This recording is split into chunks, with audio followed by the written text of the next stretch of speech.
आप सबको जय मसीह की। अभी जो हमने प्रेजेंटेशन देखा तो वो सुनने में बहुत अच्छा था, पर असल में कितना अच्छा है ये समझना मेरे लिए मुश्किल है। मैं और मेरी वाइफ हम बात कर रहे थे, कुछ पास्टर्स के सरमन्स के ऊपर हम बात कर रहे थे। और कई बार ऐसा होता है कि समय नहीं मिलता है सरमन प्रिपेयर करने का। तो अब मेरी वाइफ लेमैन है, तो वो लेमैन की तरह वो एक सलाह दे देती है कि किसी को क्या ही पता लग रहा है, कोई पिछला सरमन बोल दो, या फिर क्योंकि वो जिस चर्च की मेंबर है रही थी, उसके जो पास्टर थे वो मेरे भी पास्टर थे, रेवरेंड F.W. फिलिप। तो कई बार वो बोल देती है फिलिप अंकल का कोई सरमन देख लो। तो ये सलाह वो दे देती है, पर क्योंकि वो पास्टर नहीं है तो वो कुछ भी सलाह दे सकती है। तो मैं इस बात को बैठ के फिर मैंने उसे एक रिप्लाई किया, मैंने बोला मैं दे तो दूं, और हर पास्टर का सरमन भी मैं सुन के दे नहीं सकता। कई बार पास्टर्स भी पास्टर्स को सुनते हैं, हम भी बहुत सारे प्रीचर्स को, लोगों को सुनते हैं, और बड़े बड़े ग्लोबल स्पीकर्स होते हैं जिनको हम सुनते हैं। तो मैंने उसे एक बात बोली कि मेरे मेरे प्रीचिंग में, और जिन कई और पास्टर्स के उसने नाम लिए, मैंने कहा उनके प्रीचिंग में ये फर्क है कि ये थोड़ा एब्स्ट्रैक्ट हो जाते हैं, और मैं एब्स्ट्रैक्ट हो नहीं पाता। एब्स्ट्रैक्ट का मतलब होता है कि जैसे एक दफा एक पादरी साहब यहाँ आए थे, उन्होंने इस पे प्रीच किया था, जो होली मंडे होता है, ये पाम संडे के अगले दिन वाला जो मंडे होता है, उस पे उन्होंने प्रीच किया। और वो होता है मंदिर की सफाई। अब मंदिर की सफाई पे जब वो प्रीच कर गए, प्रीच करते रहे मंदिर की सफाई, खुदा कहता है मंदिर की सफाई। और जब आखिर में उन्होंने सरमन कंक्लूड किया, उन्होंने कहा हमारा दिल खुदा का मंदिर है और हमें इसे साफ करना है। और इस पे उन्होंने सरमन एंड कर दिया। अब मैं बैठ के ये सोच रहा था कि अब आपने बोल दिया कि हमारे हमारा दिल खुदा का मंदिर है और इसे हमें साफ करना है। कैसे साफ करें? एक्चुअली में कैसे साफ करें? मैं आपसे पूछ रहा हूं, कैसे साफ करोगे दिल को?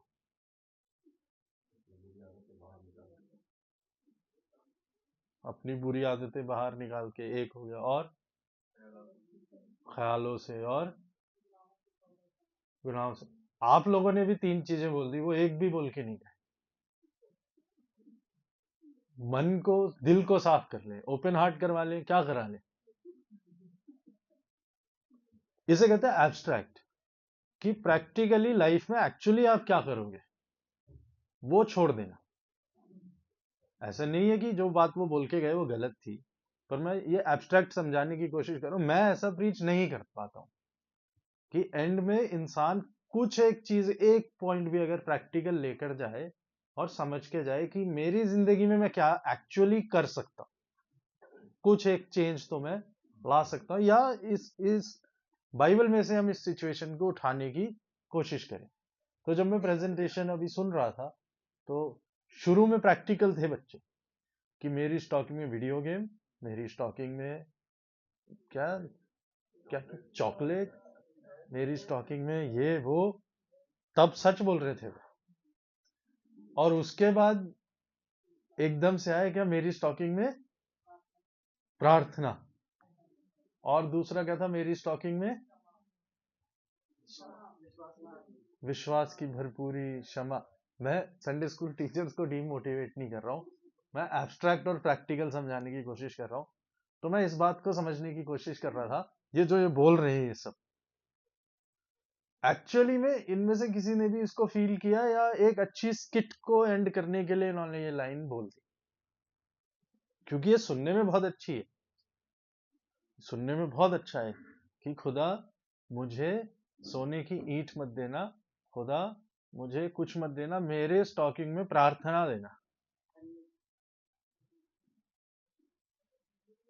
तो मैं एक एक जगह पे, अगर मैं एक टेबल पे इन बच्चों के सामने ही रख दूं, एक साइड पे है मैं फेरेरो रोशर एक चॉकलेट आती है उसका डिब्बा रख दूंगा, और एक साइड पे मैं एक चिट पे अच्छी सी एक प्रार्थना लिख के रखूंगा, और मैं बोलूंगा जो आपको अच्छा लगे आप उठाओ। तो आप क्या सोचते हैं बच्चे क्या उठाएंगे?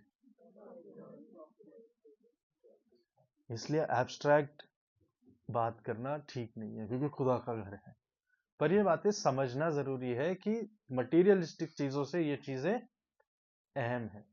तो हम प्रैक्टिकली भी सोचने की कोशिश करें कई बार, कि जो बातें हम सुन रहे हैं कलाम की, जो बातें हम समझ रहे हैं, क्या क्या इनको मैं बस ख्यालों में लेकर चल रहा हूं, या प्रैक्टिकली मेरी जिंदगी में कुछ हो रहा है।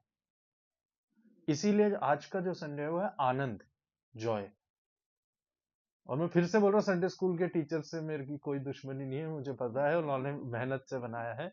पर मैं पॉइंट समझाने की कोशिश कर रहा हूँ, एब्स्ट्रैक्ट एंड प्रैक्टिकल।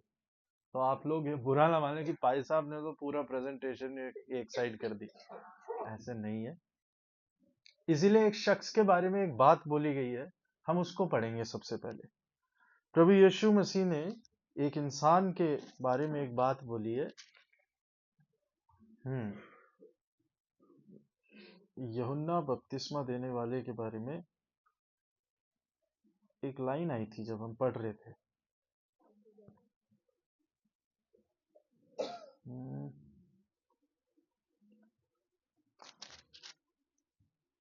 हाँ, 11वीं आयत, मत्ती 11 उसकी 11 आयत। हाँ,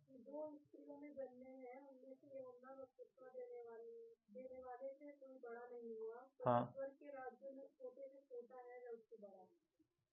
अब प्रभु यीशु मसीह यहाँ पे एक प्रैक्टिकल बात भी कर गए, एक एब्स्ट्रैक्ट बात भी कर गए। प्रैक्टिकल बात क्या करी है उन्होंने, कि मैं तुमसे सच कहता हूं कि जो भी स्त्रियों से जन्मे हैं, एनी ह्यूमन, कोई भी कभी भी हुआ हो, उन सब में यूहन्ना बपतिस्मा देने वाले से कोई बड़ा। तो एक इंपॉर्टेंट आदमी, और यीशु मसीह अगर किसी शख्स के लिए बोल दे कि जितने लोग स्त्रियों से जन्मे हैं, हम सब स्त्रियों से ही जन्मे हैं, इनमें सबसे बड़े मिस्टर लायनल, तो ये बहुत बड़ी बात होगी ना, कि जीसस क्राइस्ट आपके लिए कह दे कि जितने इंसान जन्मे हैं उन सब में सबसे बड़ा कौन है? यूहन्ना बपतिस्मा। पर इसके आगे एक एब्स्ट्रैक्ट बात करके, एब्स्ट्रैक्ट बात क्या है? पर जो स्वर्ग के राज्य में छोटे से छोटा है वह उससे। यहां पे हम कंफ्यूज हो गए, यहां पे सब कंफ्यूजन में आ गए। अब इसका क्या मतलब है? यूहन्ना बपतिस्मा देने वाला सबसे बड़ा है, पर जो स्वर्ग के राज्य में छोटे से छोटा है वो उससे भी बड़ा है। तो पहली चीज, हम स्त्रियों से जन्मे वाले फैक्टर में तो आते हैं, तो उसमें तो हम सबसे छोटे हैं, पर स्वर्ग के राज्य में जो छोटा है वो बड़ा होगा। अब अब यहां पे जिस शख्स के लिए ये बोला गया हो कि वो सबसे बड़ा है, वो शख्स क्या कह रहा है? आप 11वें अध्याय की 3री आयत पढ़ दीजिए। जिस शख्स से परमेश्वर की एक्सपेक्टेशन है कि वो सबसे बड़ा है, पर जब वो परमेश्वर के राज्य के अंदर आने की बातें करता है तो उसके मुंह से क्या निकला है? क्या आने वाला तू ही है, या हम किसी दूसरे की बाट जो है? बस, किस आदमी को सबसे बड़ा माना गया है? और यूहन्ना बपतिस्मा देने वाला जॉन द बैप्टिस्ट इस बात पर भी विश्वास नहीं कर पा रहा है कि क्या वो तू ही है या किसी और के लिए हम वेट करें। अब यहाँ पे जॉन द बैप्टिस्ट के बारे में जो मुझे समझ आ रहा है वो ये, कि जॉन द बैप्टिस्ट को उस प्रॉमिस में बिलीफ है, उस वायदे में उसे बिलीफ है कि हाँ एक है जो हमारे लिए आएगा, पर उसे इस शख्स पे बिलीफ नहीं है। वो यीशु मसीह से फिर से कंफर्म करना है, क्या तू ही है वो आने वाला? तो जो इंसान सबसे ज्यादा ऊंचे ओहदे पर रखा गया है, जिससे खुदा की ये एक्सपेक्टेशन है कि ये सब लोगों में सबसे बेस्ट है, वो एक्सपेक्टेशन के समय में क्या जवाब दे रहा है कि क्या तू ही आने वाला है, एक बार फिर से मुझे कंफर्म कर दे। क्योंकि यही शख्स है ना जो बपतिस्मा देने के समय क्या कहता है, देखो परमेश्वर का मेमना जो जगत के पापों को उठा ले जाता है तुम्हारे बीच में है, मैं इस लायक भी नहीं कि इसके जूतों की के बंधनों को। वहां तो बहुत अच्छी बातें कर दी, पर जब आप अकेले में आए तो आप उसके चेलों से कह रहे हैं जरा एक बार कंफर्म कर देना ये वही है कि नहीं। हम भी पब्लिक में यही तो नहीं कर रहे कि सबसे अच्छी और सबसे बड़ी लाइनें हमने बोल दी कि ये तो वो है जिसके जूतों के बंधनों को मैं, और जब अकेले में गए तो फिर पूछ रहे क्या यही है। और ये उस कैरेक्टर के बारे में बता रहा हूं जिसके लिए यीशु मसीह कह रहे हैं कि ये सब लोगों में सबसे बड़ा है। कुछ आयतें छोटी सी लिखी होती हैं पर हम उन पर ध्यान नहीं देते, पर जब हम ध्यान देते तो हमें समझ आता है कि ये कितनी गहरी बात है कि यीशु मसीह की एक्सपेक्टेशन हमसे क्या है, हम पब्लिक में क्या कर रहे हैं, और पर्सनल लाइफ्स में कंफर्म कर रहे हैं क्या ये बात सही है। इसीलिए एब्स्ट्रैक्ट प्रीचिंग के लिए मैं यही बात कहना चाहता हूं कि अगर मैं हवा में आपको बोल के चला जाऊं कि मन फिराओ परमेश्वर का राज्य, आप में से कौन है जो इस बात को डिनाई करेगा? सब लोग इस बात से अग्री करेंगे कि मन फिराओ क्योंकि परमेश्वर का राज्य निकट है। पर कितनी देर तक आपके मन में वो ख्याल रहेगा? कितने लोग हैं जो इस बात पे एक्चुअली सीरियसली सोचते हैं कि यार मैं कर क्या रहा हूं अपनी लाइफ में, और मुझे मन फिराने की जरूरत है भी तो मैं किस डायरेक्शन में जा रहा हूं कि वहां से पलट कर आऊं। कितने लोग सरमन के बाद सीरियसली उस सरमन को अपनी लाइफ में रख के देखते हैं कि मैं कर क्या रहा हूं, और आज ये बोला गया है तो ये मेरे राइट वाले के लिए नहीं, मेरे लेफ्ट वाले के लिए नहीं, पर मेरे लिए बोला गया। और पादरी साहब अगर ये बात कह रहे थे और खुदा अगर मुझसे यही बात करना चाहता था तो मेरी जिंदगी में इससे क्या चेंज मैं ला सकता हूं? कितने हैं जो एक्चुअली ऐसा कर रहे हैं? या फिर आपको बहुत अच्छा सरमन लगा, आपने प्रेजेंट वर्शिप भी बहुत अच्छी करी, आपने पादरी साहब को भी बोला कि आप बहुत अच्छा बोले, और आपको जेन्युइनली अच्छा भी लगा, आपने शायद सुना भी, लेकिन उस पूरे सरमन का जो एक ही मकसद था कि आपकी लाइफ में प्रैक्टिकली कुछ बदलाव आए, वहां पे आप रिलैक्स हो गए और आप ट्रैफिक में फंस गए, घर पहुंचने लग गए, आपको दोपहर को खाना बनाना था, आपको शाम हुई, मंडे की तैयारी करने लग गए, मंडे से आप नौकरी पे चढ़ गए, और एक और हफ्ता जिंदगी का आगे बढ़ने लग गया, और एक और संडे का सरमन गुजर गया, और आप भी अपनी जिंदगी में आगे चले गए। क्योंकि यूहन्ना बपतिस्मा देने वाला खुद प्रभु यीशु मसीह के लिए डिक्लेयर कर रहा है। यीशु मसीह बतेरी बातें मती 5, मती 6, मती 7 में बोल चुके हैं। उन सब के बाद जब यूहन्ना बपतिस्मा देने वाला बंदी गृह में आया है, तब उसे कंफ्यूजन हुआ, यार ये यीशु मसीह जो आए हैं इनके बारे में तो ये भविष्यवाणी हुई थी कि ये बंदियों को छुड़ाएगा, हमारा राज्य होगा, हम सब बढ़िया हो जाएंगे, और ये तो खुदा का बेटा आ गया है। इसके आने के बाद सिचुएशन ये हो गई है कि मैं जेल में बैठा हूं। पहली 11वें अध्याय की पहली आयत पढ़ दीजिए। जब यीशु अपने 12 चेलों को आज्ञा दे चुका, तो वह उनके नगरों में उपदेश और प्रचार करने को वहां से चला गया। हाँ, दूसरी आयत। यूहन्ना ने बंदी गृह में मसीह के काम। अब यूहन्ना जो है कहां पर है? तो यूहन्ना के मन में डाउट उठ गया, यूहन्ना के मन में डाउट आ गया। और डाउट आ गया क्यों?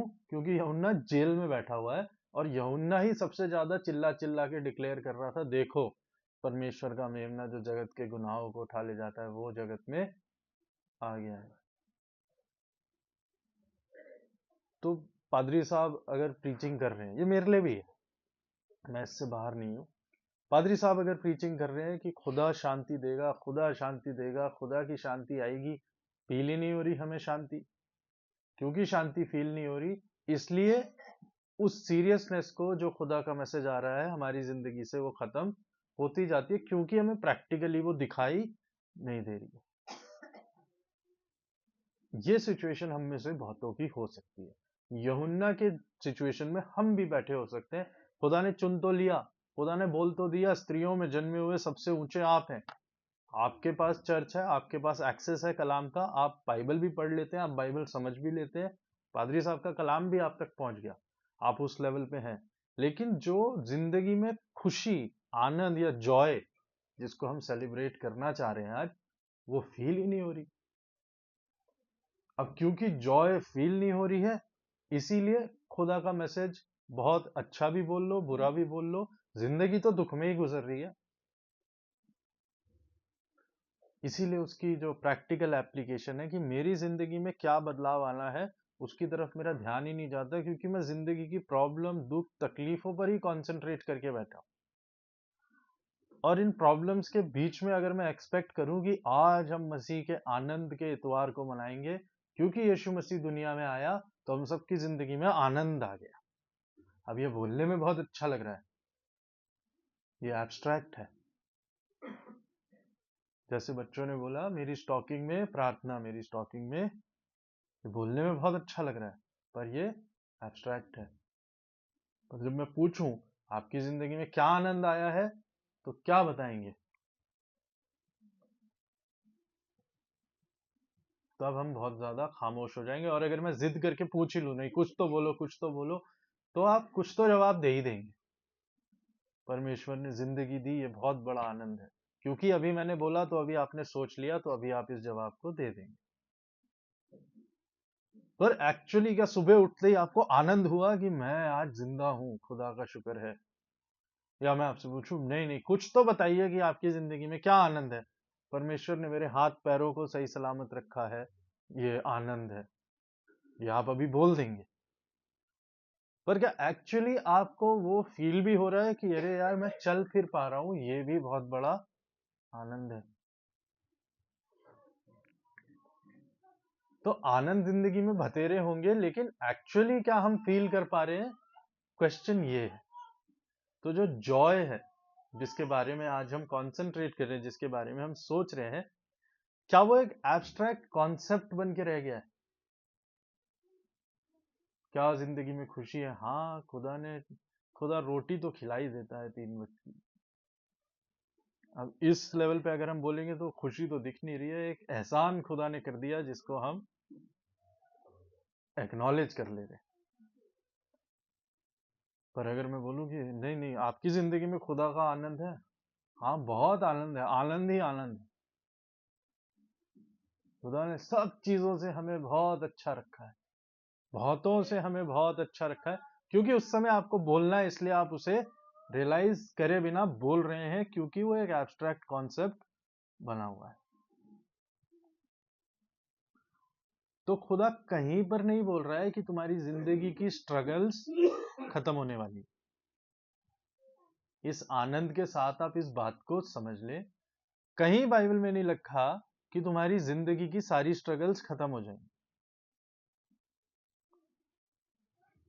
इसीलिए प्रभु यीशु मसीह चौथी आयत में क्या बोलते हैं, 11वें अध्याय की चौथी आयत, यीशु ने उत्तर दिया, जो कुछ तुम सुनते हो और देखते हो, चेलों से बोला जा रहा है, जो कुछ तुम सुनते हो और देखते हो, ये सब जाकर यूहन्ना से कह दो कि अंधे देखते हैं, लंगड़े चलते फिरते हैं, कोढ़ी शुद्ध किए जाते हैं और बहरे सुनते हैं, मुर्दे जिलाए जाते हैं और कंगालों को सुसमाचार सुनाया। इस पूरे मैसेज में एक इंपॉर्टेंट चीज पे अगर आप नोट करोगे, तो कहीं पर भी नहीं लिखा कि बंदी गृह से बंदी छुड़ाए जाएंगे। लूका लूका 4 उसकी 18 आयत मेरा ख्याल, लूका 4:18 को ही पढ़ना। प्रभु का आत्मा मुझ पर है, हाँ, इसलिए कि उसने कंगालों को सुसमाचार सुनाने के लिए मेरा अभिषेक किया है, हाँ, और मुझे इसलिए भेजा है कि बंदियों को छुटकारे का और अंधों को दृष्टि पाने का सुसमाचार प्रचार करूं, और कुचले हुए को छुड़ाऊं। ठीक है। ये जो मैसेज जिसकी एक्सपेक्टेशन हो रही है यूहन्ना को, ये छोड़ के बाकी सारी चीजें बोल दी यीशु मसीह ने। चेले को बोला जाओ और उसे बताओ, 5वीं आयत, मत्ती 11 की 5वीं आयत, कि अंधे देखते हैं, लंगड़े चलते हैं, कोढ़ी शुद्ध किए जाते हैं, बहरे सुनते हैं, मुर्दे जिलाए जाते हैं, कंगालों को सुसमाचार सुनाया जाता है। 6ठी आयत, और धन्य है वो जो मेरे कारण ठोकर ना खाए। जो यूहन्ना सुनना चाह रहा था वो कहीं पर भी यीशु मसीह ने नहीं बोला। हम भी अगर ये एक्सपेक्ट करके आ रहे हैं कि मैं एक ही प्रकार का मैसेज सुनूंगा, और अगर ये बात बोली जाएगी तो ठीक, और अगर ये बात नहीं बोली जाएगी तो पादरी साहब को आता नहीं है कुछ, तो हम भी कई बार मैसेज के लिए एक्सपेक्टेशन बना के आ जाते हैं कि क्या बोलेंगे भाई साहब।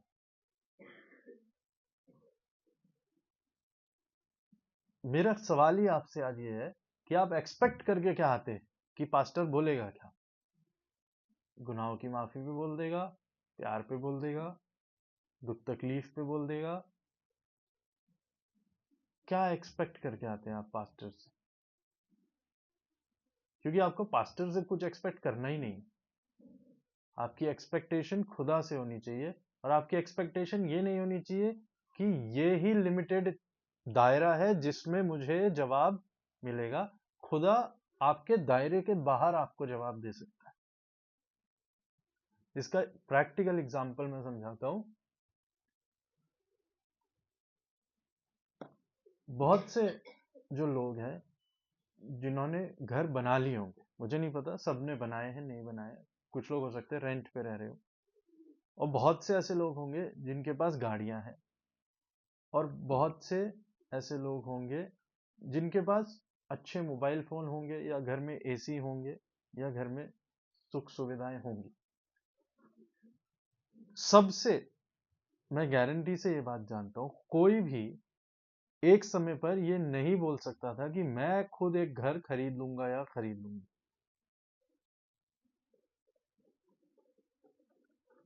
या आप एक गाड़ी के मालिक बनेंगे, या आजकल जो मोबाइल फोन्स आ रहे हैं बहुत महंगे भी आते हैं, बहुत सस्ते भी आते हैं। तो जिनके पास महंगे फोन्स हैं, मैं उन सबसे पूछता हूँ, क्या आप ये एक समय पर बोल सकते थे कि आप इस चीज को अचीव कर लेंगे?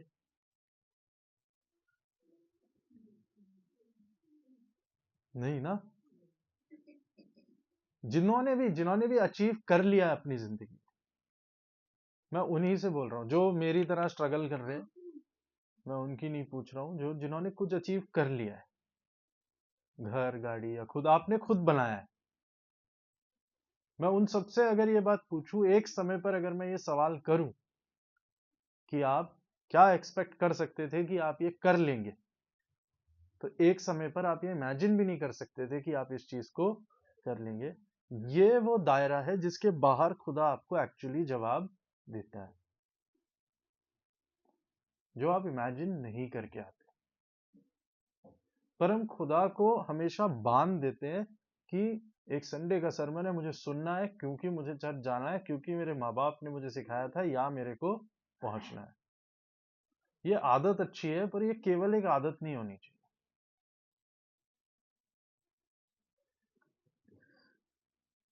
जब हम इस खुशी के बारे में सोचते हैं ना, और मैं जब नेटिविटी यानी कि ये जो प्रभु यीशु मसीह के आने की जो पूरी कहानी है, उसमें अगर मैं फिट करने की कोशिश करता हूँ खुशी को, तो मुझे बहुत कम खुशी नजर आती है उस कहानी में। सब कुछ उल्टा ही चल रहा होता है उसमें। एक लड़की जो कुंवारी है, उसको ये बोल दिया गया है कि आप प्रेग्नेंट हो गई। एक लड़का जिसकी एक मंगेतर है, उसको बोल दिया गया है कि आपकी वाइफ प्रेग्नेंट है, आपको उसे अपनाना है, अभी शादी भी नहीं हुई। अब ये समाज के हिसाब से कितना इजी है इन दोनों के लिए, और किसको जाके समझाएंगे कि एक स्वर्गदूत ने आके मुझे बोला है? कौन मानेगा? मैं बोल दूं स्वर्गदूत ने आके मुझे बोला है अपना बैंक बैलेंस मेरे नाम कर दो, कौन करेगा? करेगा कोई? सब बोलेंगे जरा स्वर्गदूत को बोलना हमें भी बोल दे। आप इमेजिन करो ना, ये एक बहुत ही सीरियस बात को, ये एक लड़का और एक लड़की है जो बोल रहे हैं, एक स्वर्गदूत आया जिसने बोला कि ये कुंवारी है और इससे एक पुत्र उत्पन्न होगा। किसको जाके बताएं और किसको बोले ये सुसमाचार? कहां से सुसमाचार हो गया? टेंशन है।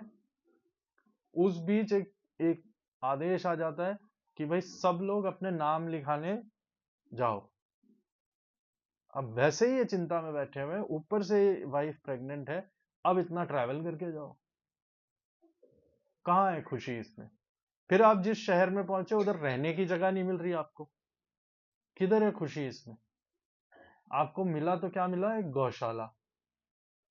और गौशाला अगर आपने देखी होगी तो बहुत साफ सुथरी अच्छी जगह नहीं है,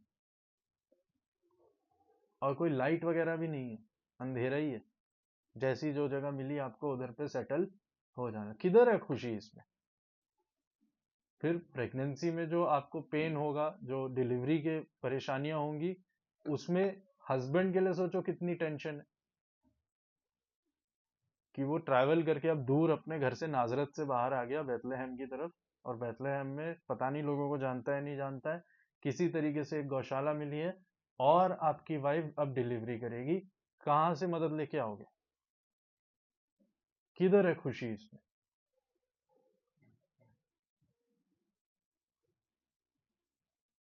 ये सारी सिचुएशन बिल्कुल ही ऑपोजिट है, और उसमें हम खुशी ढूंढने की कोशिश कर रहे हैं। पर आज जब हम देखते हैं, बड़ी अच्छी सी स्टोरी है, सब पीसफुल है। स्वर्गदूत भी अच्छे से आता है, मरियम भी बढ़िया होती है, मरियम एकदम एक्सेप्ट कर लेती है और सब कुछ अच्छा चल रहा है। यूसुफ टेंशन में आता है, यूसुफ के सपने में आता है, वो एकदम एक्सेप्ट कर लेता है, एकदम दोनों बिल्कुल साथ में मिलके चले जाते हैं। आपको क्या लगता है उनके आर्ग्यूमेंट नहीं हुए होंगे यूसुफ और मरियम के? क्या उन्होंने बिल्कुल अच्छे से एक्सेप्ट कर लिया होगा एक सेकंड में इस डिसीजन को? पूरे रास्ते में वो दोनों झगड़े ही नहीं होंगे कि क्या झंझट आ गया है यार, मैं कहाँ फंस गया हूँ? या वो साइलेंट ट्रीटमेंट की, यूसुफ मरियम से बात नहीं कर रहा, मरियम यूसुफ से बात नहीं कर रही, 2 घंटे तक चुप बैठे हुए गुस्से में क्योंकि झगड़ लिए। तो वो दूर से बहुत अच्छी लगती है सारी सिचुएशन, पर जब हम प्रैक्टिकली, जो मैं बोलना चाह रहा हूँ, आप एब्स्ट्रैक्ट से बाहर आके जब बाइबल पढ़ने की कोशिश करेंगे और आप प्रैक्टिकल लेवल पे बाइबल को पढ़ने की कोशिश करेंगे, तब आपको समझ आएगा कि बहुत सारी चीजों के मतलब अलग हैं। जब प्रैक्टिकली आप नेटिविटी को इमेजिन करने की कोशिश कर रहे हैं, तो आपको उसमें कहाँ खुशी नजर आ रही? जब मैंने ये सारी बातें बोल दी, आपको आनंद दिख रहा है इसमें? हम्म? हाँ या ना?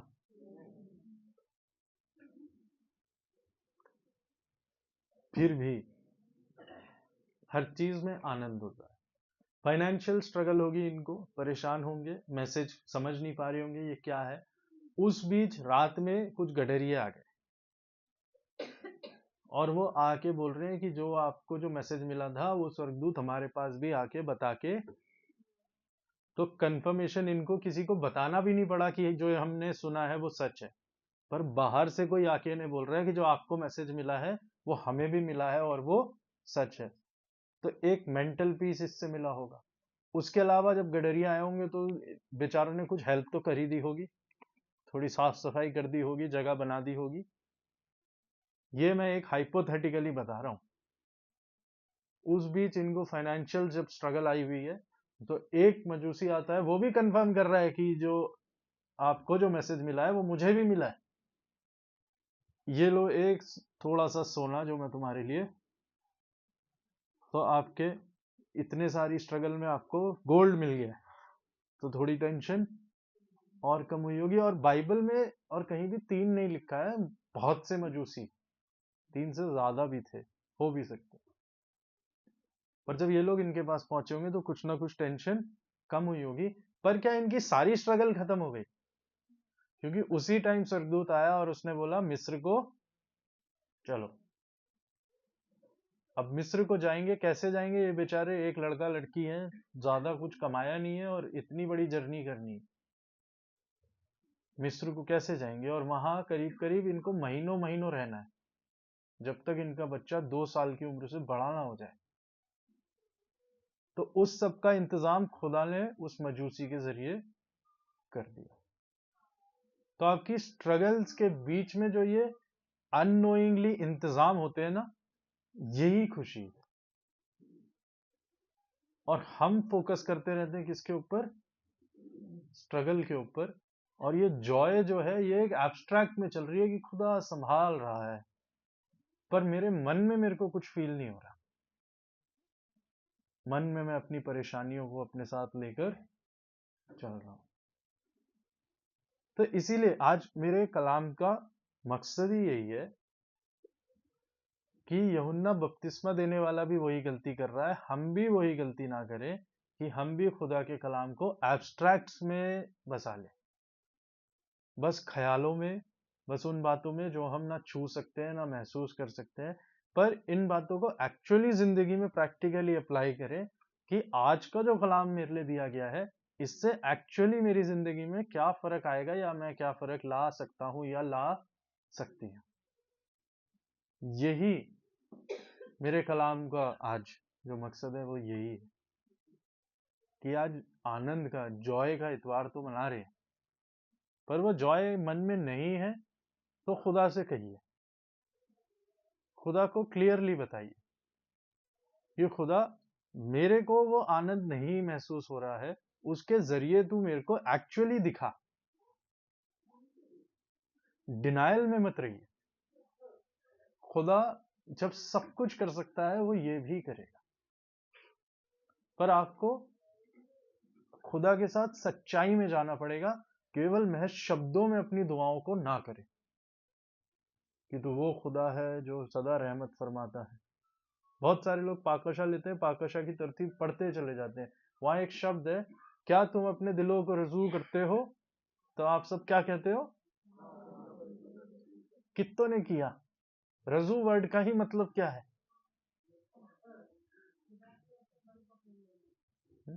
हाँ, खुदा की तरफ अपने मन को, बिल्कुल सही। लेकिन उस लाइन को बोलने में आप कहा आज तक, हम 12 गिन लेते हैं, 12 पहले इतवार तो गुजरे इस साल, 12 पाकशा लिए, 12 में से कितनी बार रजू किया है? हुँ? गीत की किताब में एक एक जब आप देखोगे, जो पाकशा की जो मेज है, जब पासबान कहता है उसने ये रोटी ली, शुक्र करके तोड़ी, और उसने ये प्याला लिया, शुक्र करके दिया, ये जब हम बोल देते हैं, उसके बाद एक छोटी सी दुआ है, वो मैं भी बोलता हूँ और आप भी बोलते हैं। गीत की किताब में खोल के देखना,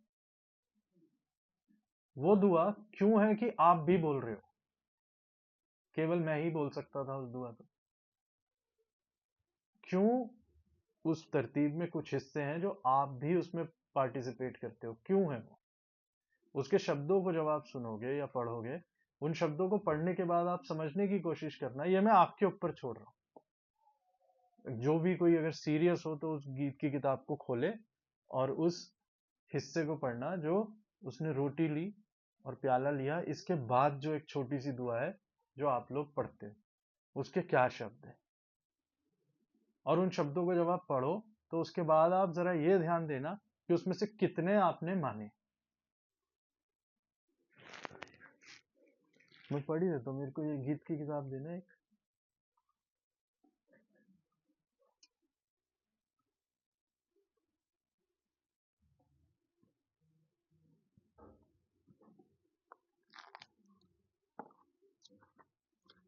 अशाए रब्बानी की रस्म।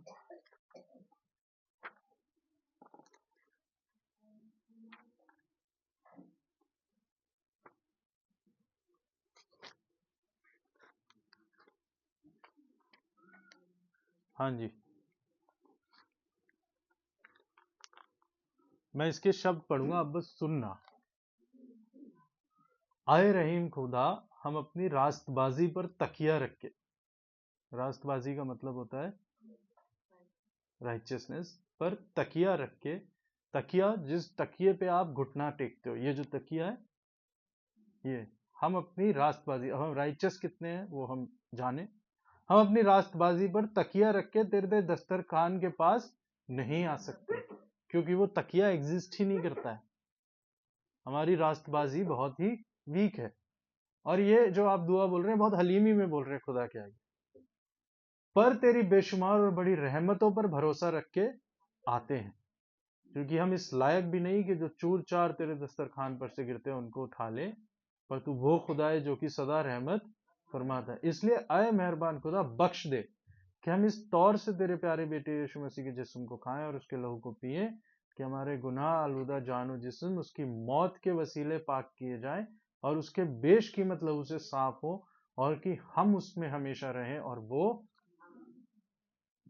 अब ये बहुत ही एब्स्ट्रैक्ट दुआ है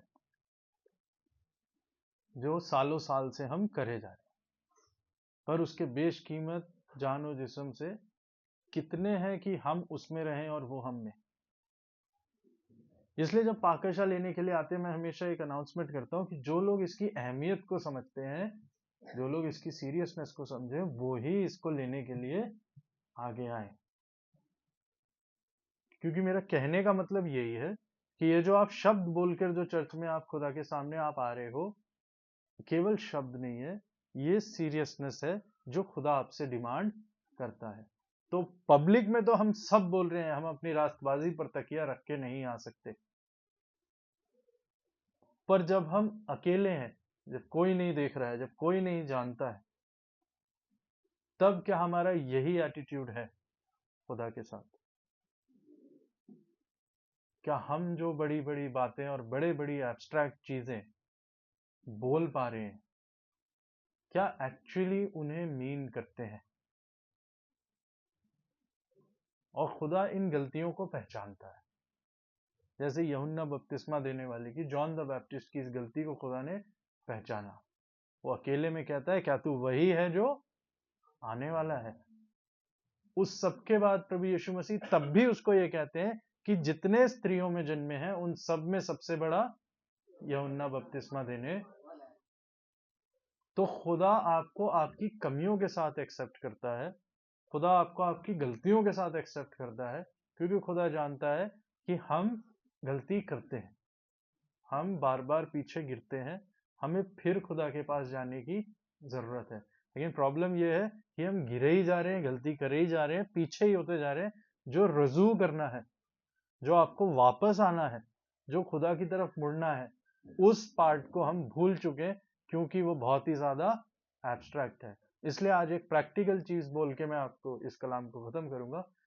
कुछ नहीं करना है, सिर्फ इतना करना है, जब दुआ में जाए, जो भी गुनाह आपको रियलाइज हो सकते हैं कि आपने किए,